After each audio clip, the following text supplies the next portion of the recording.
What's your dream? What's your goal? What's your motivation? What's important to you? What's your passion? What can you do to change the world? This is What's Involved. Conversations with thought leaders and change makers from around the world. Hear stories of hope and inspiration to help motivate people like you to live your life, find your passion, and live your dream. Together, we can all bring positive change to our world. Now, here's your host, David Watts. And once again, it is What's Involved, a special guest today. I've been looking forward to chatting to this gentleman for a while, and I'll give you a bit of a background. But who is he? He is Michaël Bijker, and I guarantee you I'm getting the name wrong and pronouncing it wrong, but it's close enough. Hello, how are you, Michaël? How are you? Well pronounced. Thank you very much. All good. I hope you're all well as well. We are fantastic. Now, who is Michaël? What does he do? Well, this is where the story comes in. You see, for a long time now, I'm very, very keen, fascinated about self-development and personal development. And in my younger days, I was quite a keen martial artist, but now I'm not in shape. Well, I'm in shape, I suppose, because round is a shape, but I'm not nearly as fit and as healthy as I used to be. And I came across Michael's website quite a while ago while I was looking for some things, and Qigong was actually what I was looking for. And then I saw on the website, and then I was wandering around Udemy one day, and there was some of Michael's stuff. And I thought, got to have it, because what Michael does, okay, is he is a breathwork, yoga, pranayama, meditation expert, okay? That's just some of the stuff he does. So Michael does things like breathwork, yoga, and he talks about yoga and disease, yoga and healing, and breathwork. He also talks about creating a better life. Now that I've introduced you, Michaël, and people know what you're all about, give me a bit of your story. How on earth did you get into this? Because judging from the way that you sound, you're not from the Indian area. Not at all. Quite the opposite, I would say, David. I was born and raised in the Netherlands, and in a very, let's say, a Christian family, in which I think practices like meditation and yoga and Qigong were really seen as something that was like very in the occult, in a bit almost like dangerous for my parents. They would see it as a bit of dark side. But slowly, when I was younger, I was always very interested in spirituality, and I started to dive deeper into it. And I had to go to church every Sunday, and I think there's a lot of beautiful things about Christianity, don't get me wrong, but also some things that don't really explain the whole picture of life, so to say, and stay a bit dogmatic. And I started exploring more also into meditation, Buddhism, but also in other religions, in Islam, Hinduism, all these kind of things. And I saw like, well, it's almost like every culture or every religion has a different view on something which is in essence the same. But this cannot really be explained. It can only be experienced. It can only be felt. Because as soon as you try to explain what it is, it gets always the projection of the mind of the person that is explaining it on it, right? So that is really not possible to do that. It's almost like you see the wind and it blows and you see how it moves the leaves, you see how it moves the trees, you see how it makes waves in the water, all these things. But as soon as you try to catch the wind in a plastic bag and then say to somebody, look, here in the plastic bag is the wind. Oh, then of course the essence, the power, the wind is not there. And I think it's the same with that, with also trying to explain what God is, what creation is, what life is. It can be experienced, it can be felt. So from that point on, when I was about 14, 15, I started doing more and more meditation, just feeling like, okay, what is it then? What is life? What is the mind? What are emotions? Why is it that some people look at the same thing, but they see a completely different, they experience a completely different thing. And I started to go deeper and deeper into the workings of the mind. And so that, there is such a depth to this reality that also science cannot explain, but that if you still your mind, if you sharpen your awareness, you can really start to experience this deeper layer of reality. And some other thing, I also suffered a lot from skin disease. I had a big car accident when I was 18 that really shifted my life. So from that point on, I started doing lots and lots of yoga practices and qigong. And this really helped me to, on a physical level, to heal so much as well. It gave me so many beautiful benefits. And yeah, I just kept on traveling and learning and practicing. And until I felt like, hey, this is something I can share with others also. There's something that I think the world needs. Well, on that subject, Michaël, I would agree with you. And that's one of the reasons I wanted to talk to you, because if we look at the world that we live in today, and particularly, us sort of coming out of COVID, et cetera, the world is in a mess and it's full of disease. And a lot of people at this time still wear their stress like a badge of honor. They're like, oh, I have to work 16 hours a day. And then when people get burnt out or have some form of emotional collapse, they always wonder why.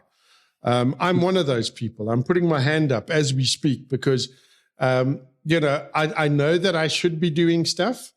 And I know the benefits that martial arts and meditation have had for me in the past.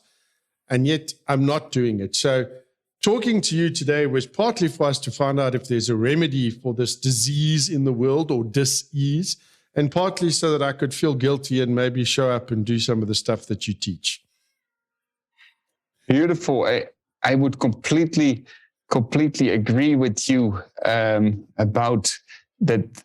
The world that it's almost like a normality to be stressed, and that it's almost like you say, like you wear it as a badge of honor. That if you work really hard, if you're stressed out, then you're succeeding or you're doing the right thing.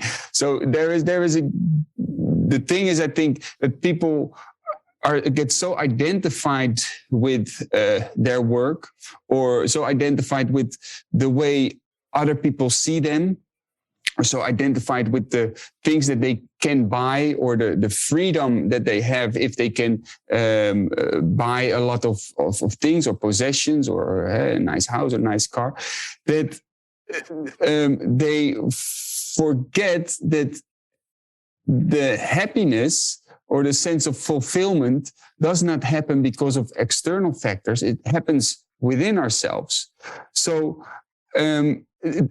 if we get identified with very much the things that in a way we are not really, we prioritize very much, let's say, success in work or career or having a lot of possessions. We prioritize that over our own physical and mental health, right?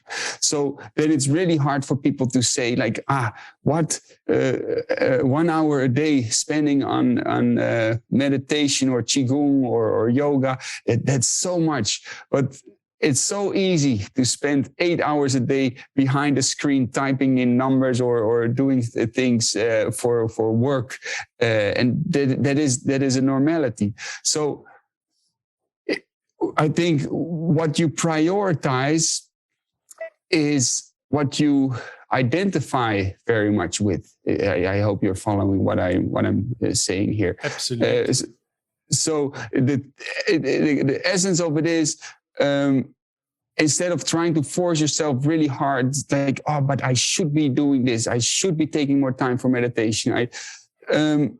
instead of that, get more identified of, in a way, what am I? Like, okay, I am not my job. Of course, it's beautiful to work and to do things, but it's not your essence. You are not what other people say of you, what other people think of you. You are not your possessions. You are, in essence, this wonderful body, but on a deeper level, this consciousness. And as soon as you get more identified with that, you start to prioritize your lifetime also more towards that, and see that without a healthy mind, without a healthy body, you won't experience life in a very pleasant way. Absolutely. And you know, as you were talking now, I'm just thinking to myself, the people that most need to hear your message are the people that are the ones who say, we don't have time. And if I think about it, in my own business, I'm totally guilty. My fiance as well, you know, she will work a 16-hour day in order to meet her deadlines. And I said to her, but hang on, we need to do something here. And it's projecting, because when I say we need to do something, I mean I need to do something. And she always goes, I'm too busy, I don't have time for that. And yet, you know, I got to the stage where I had an absolute breakdown. It was like I hit the wall and I turned into almost a vegetable. I couldn't think, I couldn't focus, I couldn't do anything. I wanted to just lie in bed, curled up in a ball, and feel sorry for myself. And when that happens, it can be a very, very big wake-up call. Michael, I want to dive a bit more into breath work specifically. So when we come back, we'll continue my chat with my special guest, Michaël Bijker, and we'll find out a little bit more about him. It's fascinating, and I love this, and the idea of breathwork. I'll tell you what I think, first of all, about breathwork when we come back. This is What's Involved. Back in a bit. Hey, like what you're hearing? Share the podcast with your family and friends and spread the word. This is What's Involved. And we're back with my special guest, Michaël Bijker. So, breathwork. The first thing that I ever thought about when somebody mentioned breathwork to me, I thought about the ladies that are pregnant going to those Lamaze classes, and you know you have to, and I thought, what is breathwork? What can it do? Yet, I mean, it's like literally the thing that we live on is our breath, and this practice of breathing and the way we breathe goes back centuries. So talk to me a little bit about breathwork and what it can do for you. So there's such a beautiful power of the breathing. It's like a control, a remote control for all the other systems in the body. And for example, if you breathe really fast and really strong, you're really activating the sympathetic nervous system. So you can release adrenaline, you can increase digestive system, you can increase blood flow, increase heart rate just with the breathing. But on the other hand, if you do really slow breathing, you can also very much slow down the heart rate. You can calm your metabolism. You can bring the blood pressure down, and very important also, influence your nervous system in a way that it becomes either deeply relaxed or very activated. Because it is really hard for a lot of people, for anyone really, to control your nervous system, right? Because your nervous system for a great part is automatic. The way your heart rate is going, the way your digestive system is going, etc. But with the breathing, you can control this. And especially when it comes to the mind.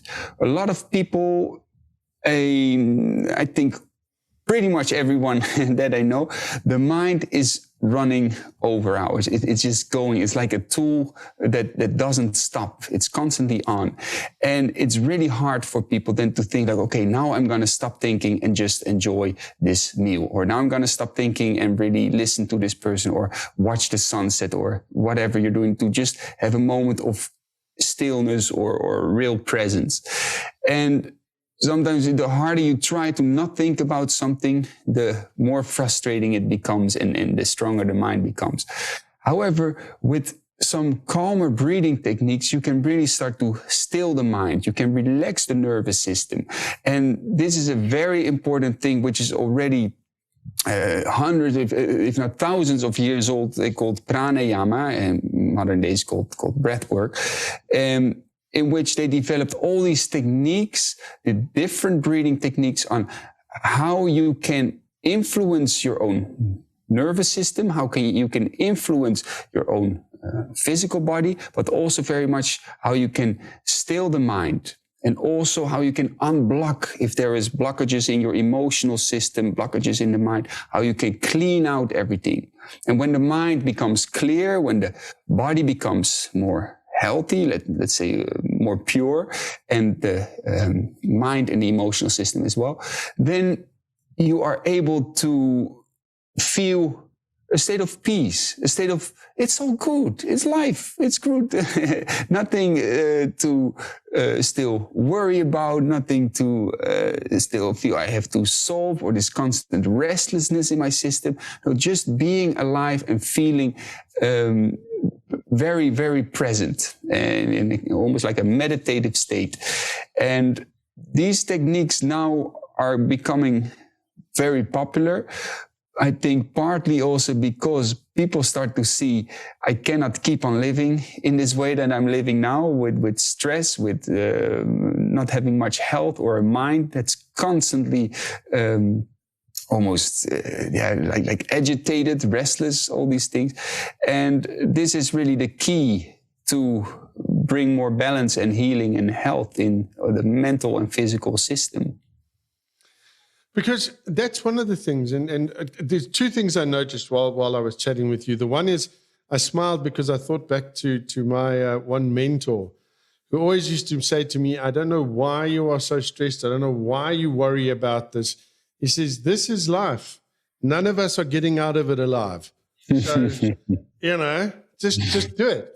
And I thought to myself, that is so true. I mean, we so often tend to be on this treadmill where we're reaching and we're racing, or we're in a race, and yet the only person we're actually racing against is ourselves. I mean, I know when you're young and you somebody says to you, how old are you? And you go, I'm 3 3/4 years old. Or you want to be 6 and then you're big. And then you get, to me, I'm on the wrong side of 50 now. And you kind of go, okay, if I look at the numbers, I've got less time left on this earth than I've already spent here. And so we need to do something. But again, everybody comes up with it being too busy. Where's a good place to start? Michaël, is it with the breath work? Would that be a good place? If somebody goes, I'm really stressed out, I don't have time to do all of this, and I think yoga is weird, and I think qigong is weird. Is this breathwork a good place to start? Absolutely. And it's about creating a bit of a routine in your life, right? It's not like if you do it once a week on a Sunday or something, it will make a bit of a difference, but it's about implementing it into your daily life. And you can just start off with doing something like just 3 minutes a day. Take 3 minutes in the morning to, with a hand on the belly, a hand on the heart, take some very calm breaths. And just start your day with that. Just with like taking 10 calm and deep breaths, just to bring a bit more presence into your day. And once that becomes a habit pattern for yourself, you will start to enjoy it. Just like some people really enjoy their cup of coffee and they need their cup of coffee in the morning, you will start to feel the same way about having a little moment of breathing for yourself. So what this does, it also helps you in daily life to, as soon as you start to feel, okay, now I'm starting to get a little bit stressed, that okay, I'm just going to take a couple of calm breaths, and you've trained yourself then to take these breaths with full awareness to calm down your nervous system, to step out of certain patterns of thinking that will be self-destructive or will be very negative or restless, that you can step out of it. And the more you do this, the better you become at it. So it starts to influence your whole daily life on how you deal with certain situations in your daily life, how you treat other people, how you treat yourself. So I would highly recommend to just create this habit pattern to prioritize. This is very important. A little bit of your lifetime, even if it's just 5 minutes a day, to learn some of these techniques. And they are very simple. They are very wonderful. And I've had so many people that have experienced the great transformative benefits on simple things in their daily life, just to get a bit less irritated in their work, and then have a little bit more energy or a little bit more focus. And that grows and grows and grows until one starts to live more harmoniously. And I think that is so important. I mean, I wanted to meditate. Excuse me. Now, I'm one of those people that I want to be able to learn something, and I want to be able to learn it very quickly, and I want to be very good at it. So meditation, I wanted to get very good at it very quickly, and I couldn't. My brain will not slow down, okay? It was like a drunken monkey on a rampage. And somebody then, again, my mentor, suggested to me, just sit and breathe. Just slowly and deeply, like start off with like 2 minutes, then get on to 5 minutes. And when your brain starts to do its thing, just concentrate on your breathing. Just focus on that in and out breath. And I cannot tell you how much that helped me. It really, really did. Michael, when we come back, I want to move on, though, because breathwork is brilliant, but I want to find out about yoga and Qigong, because, as I said to you before, Qigong is where my heart lies at the moment. So let's talk about that when we come back. This is What's Involved. My special guest is Michaël Bijker, and we're talking about Qigong, we're talking about breathwork, we're talking about healing and becoming more present, and it's something that we could all do with right now. This is What's Involved. Back in a bit. This is What's Involved. Don't forget to subscribe and leave a review. More next. And we're back with my special guest, Michaël Bijker. And just before the break, I said I want to find out a bit more about this. Now, again, people I know, and specifically my old mentor was a big fan of yoga. And in my younger days, I went, yoga is just for sissies, man. That's not a real man's exercise. And then he talked me into doing it one day, and I couldn't walk for 3 days afterwards. So I changed my opinion on there. But tell me, what is yoga all about, and how does that affect us and help us? So yoga is all about creating a sense of unity within, the unity between mind and body, the unity between your self and the creation that you're part of, the living universe, so to say, and to really experience that sense of unity and a sense of peace, and to, in a way, awaken also your full potential as a human being, which is not just about being very smart or intelligent and or becoming really rich or something like that, but to really make full use of your ability to, in a way, also create a bit your own reality and to do good to others. Right? This is a very, very important thing also to be a good human being. And all these different techniques were created hundreds, if not thousands of years ago by these wonderful rishis. And they lived like out in the mountains, out in nature. And the only thing that they did was basically becoming really aware of, okay, what is the workings of the mind? What is the workings of emotions? What is the workings of the body? And with what kind of physical poses, with what kind of meditation techniques, with what kind of breathing techniques can we really bring harmony within? Can we make the body strong? Can we clean out also old luggage that we carry in our mind and the emotional system? And this became the wonderful practice of Raja Yoga that is now known as yoga, but it's just a small aspect of yoga. But Raja Yoga, which includes meditation, concentration practices, and asana practices. And asana is the postures that many people know. So in yoga, then there is the first steps. The first two steps are the two conducts of healthy living, of taking good care of yourself, not lying, not stealing, just good conducts of being a good person and not adding negativity into your life or impurity in your life by not taking good care of yourself and others. And then comes the ability to make the body strong and flexible and healthy so that you can live without disease, so that you can also sit still for half an hour without feeling your knee hurts, your back hurts, your neck hurts, whatever it is, but to feel that you can leave your body with peace when you sit down in meditation. And this is called the asanas. And then comes the ability to bring the awareness within, which is pratyahara. And once you can, if you close your eyes and you notice like, okay, a lot of thoughts happening, or maybe lots of emotions or restlessness in my nervous system, that is pratyahara, that you become aware of what is happening within my systems. And then the ability to control these systems, what I talked about earlier on in our talk, this pranayama, the true breathing techniques. You start to balance out, you start to clean out, unblock all these systems in the body.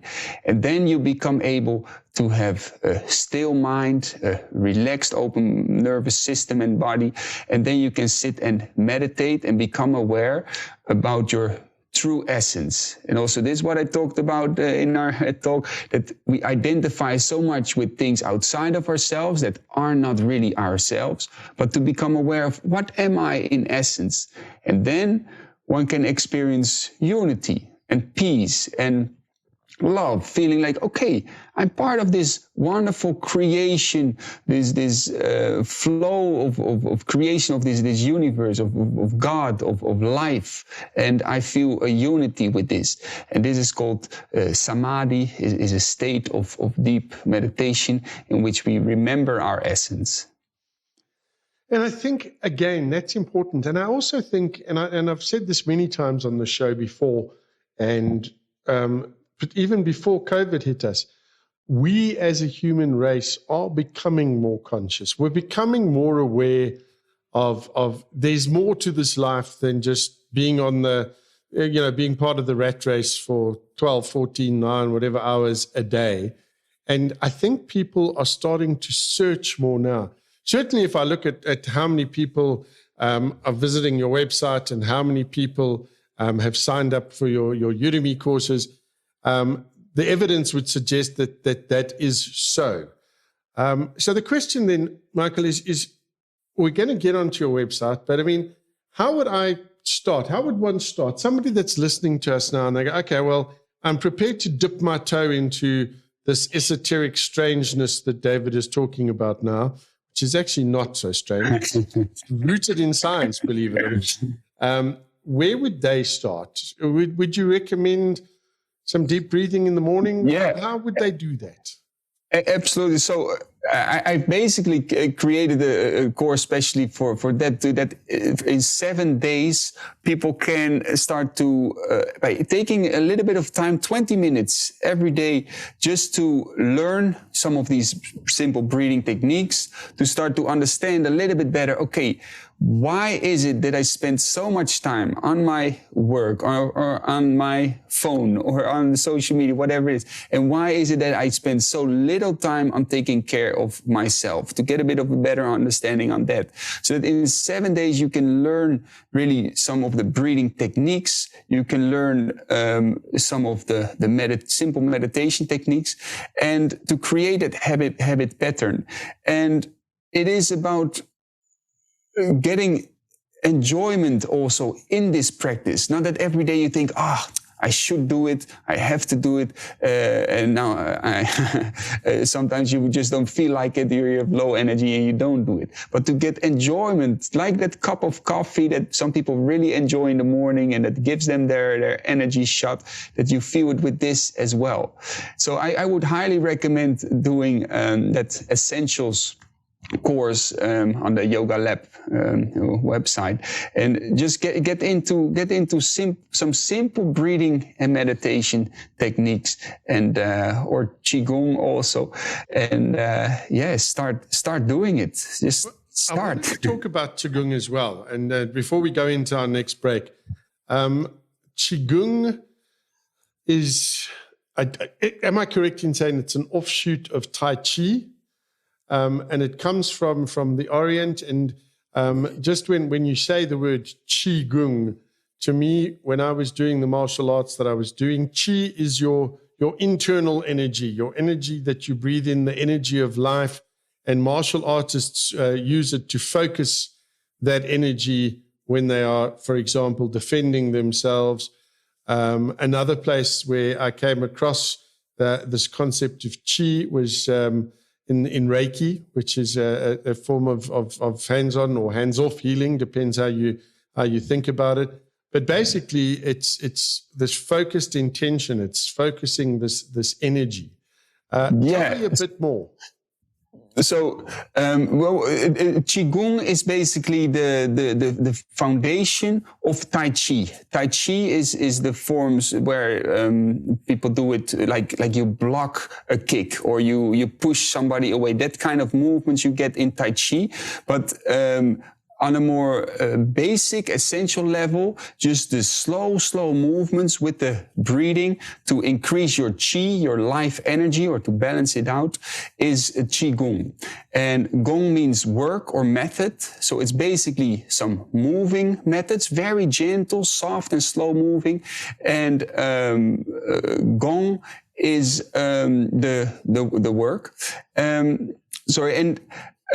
It is about also some breathing techniques, some meditation techniques. So it's a little bit like yoga, but then from the Orient, from ancient China. And it is getting more healthy, more strong, but also becoming able to really use your mind to go on a deeper level of awareness. Wonderful stuff. We're running out of time. I mean, this happens all the time with me.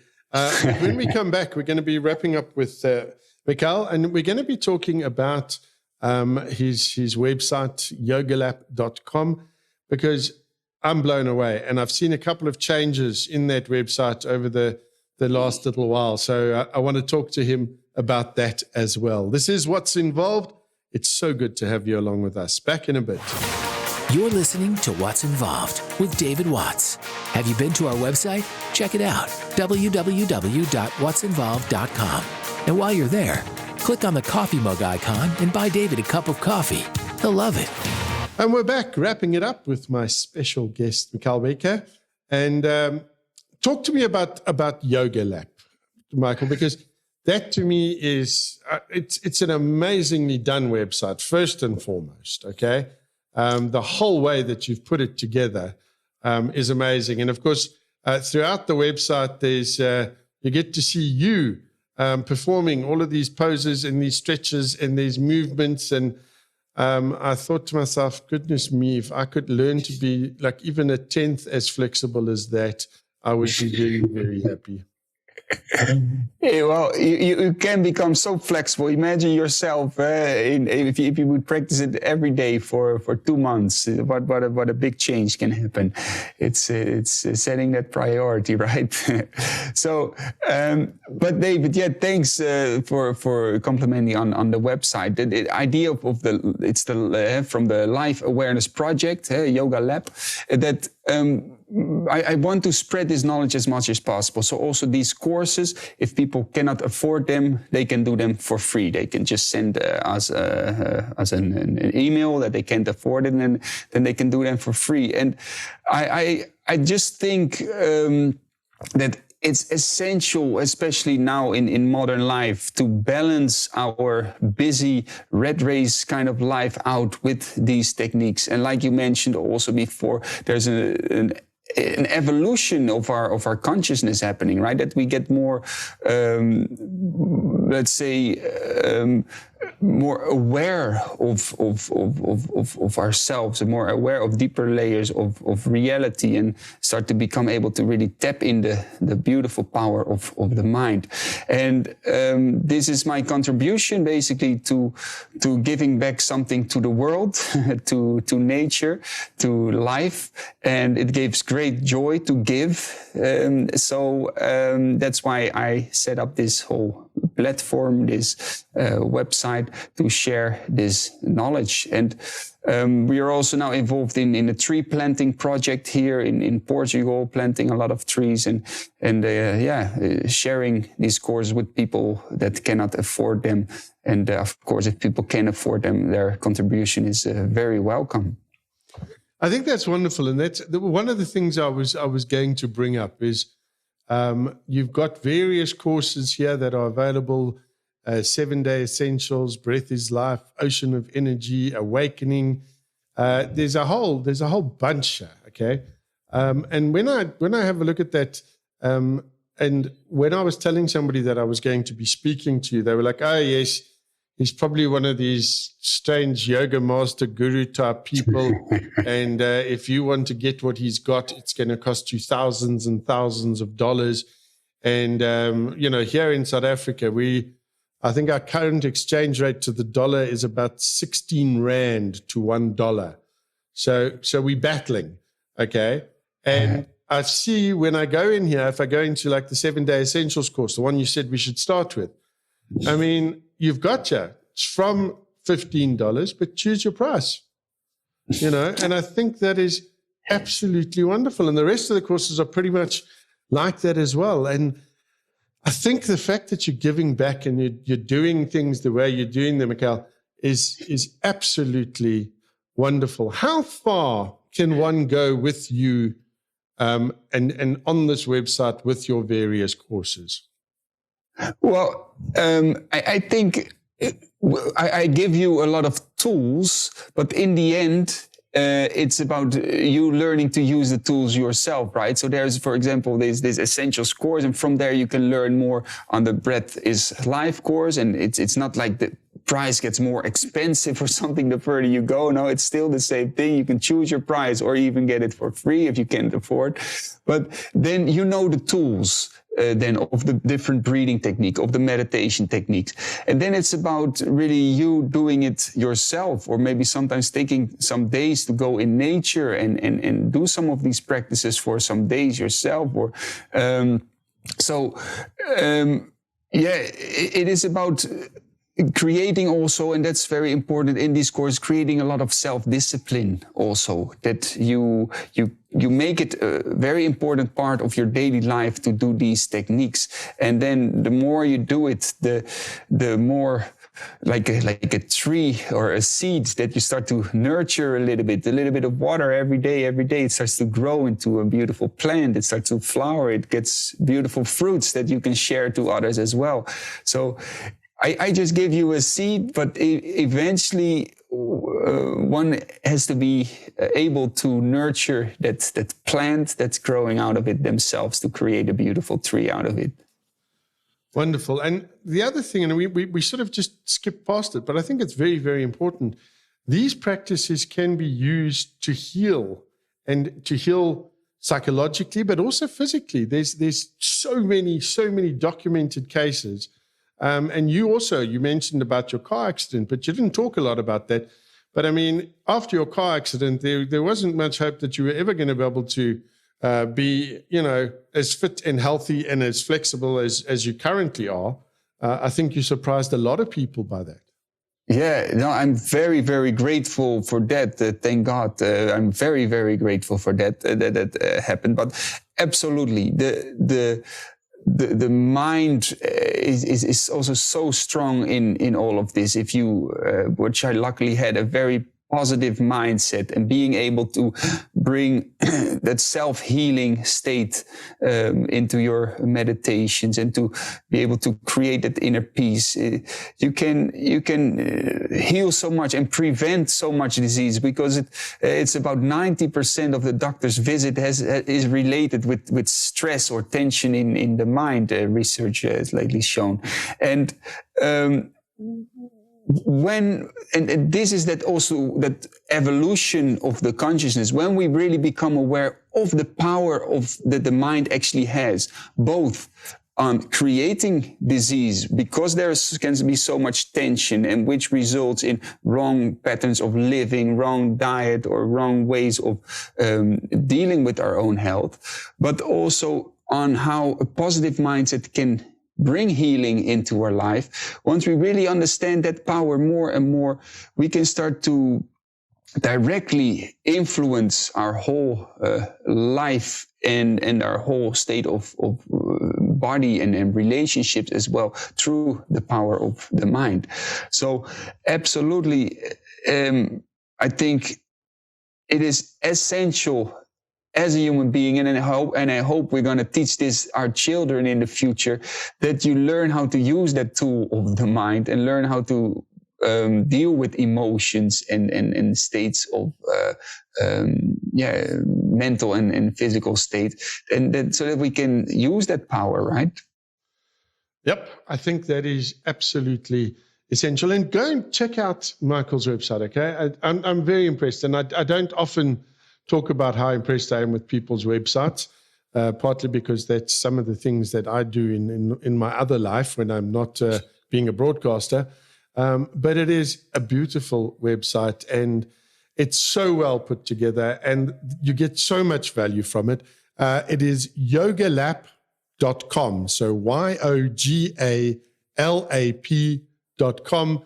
Check it out. Go there. You'll thank me for this. I guarantee you. Michael, you've inspired me. It's time I got back into this. So you've changed one person today. So that's wonderful. Well, then it's already worth it, right? Wonderful. Great to hear that, David. Wonderful. And keep inspiring others as well with your beautiful shows. I will do my best. Michael, before I leave, I always like to ask my guests, what's next for Michael? I mean, you've been at this for a while now, and I've just over the last few years, I've seen your journey. What plans have you got? What's next? At the moment, I'm working on creating a asana course, so the yogic postures course, because I think a lot of times when it is explained on the internet, it's a bit about getting physically strong and healthy, but that's a byproduct if we really understand these practices on a deeper level, because in these postures we can create a deep sense of harmony between our, let's say, our small self and our higher self, our bigger self, our connection with life. And I'm working very much on that at the moment. And hopefully that will come out soon as well. Wonderful stuff. We wish you all the best. Michael, thank you. Thank you so much. Again, that website is yogalap.com. Go and check it out and get started today. You know, the best time to start this was probably 5 years ago. The next best time is today. So get it done. Thank you, Michael. And it's been great chatting with you. Thank you very much, David. All the best, all listeners. All the best. Peace and love. There we go. That wraps it up for this edition of What's Involved. My special guest, Michaël Bijker. And check it out, yogalap.com. I'm inspired. I tell you what, I'm inspired. For somebody who sits behind a desk most of his day doing interviews and recording and editing, I think it's time I got off my butt and did something. So, as I said, wraps it up, yogalap.com. To each and every one of you, look after yourselves, take care, and thank you for listening. Thanks for listening to What's Involved. We hope this episode inspires you to find your passion and live your dream. Don't forget to rate, review, and share the podcast. And to see what's happening, what's going on, and what's coming, follow What's Involved on Facebook and Twitter @What's Involved. Thanks again for listening.